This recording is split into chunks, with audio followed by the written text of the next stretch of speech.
classroom, and one of the things I saw at IKEA when I was up there last week were these vinyl placemats. They were 99 cents a piece, and I thought they were just super cool. They had the black and white print like I like.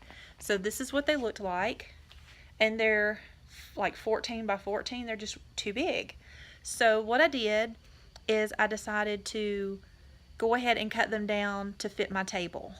And so I just measured my table, found out what the width of my table was, divided that by 2, and then cut down just a little bit more to have a little bit of space in between the placemat so that each child has a defined area. And this is what it looks like.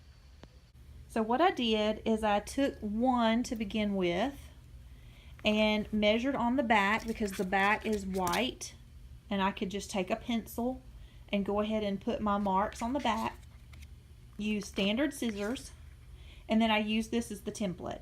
So I go ahead and place it end to end, and then I just use it as a guide to cut down the next one. And then I use the same piece. See how the piece has this rounded corner to it? When I cut, I get a tight square corner, but I want them all to have a rounded corner. So all I'm going to do when I make that cut is line this corner up right here to the square corner, and then use my scissors and trim that rounded edge, and then all of my placemats end up with a rounded corner. And this is how I made placemats to custom fit the size of my tables.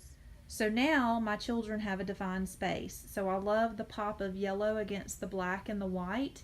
You can see I do have lots of color in here.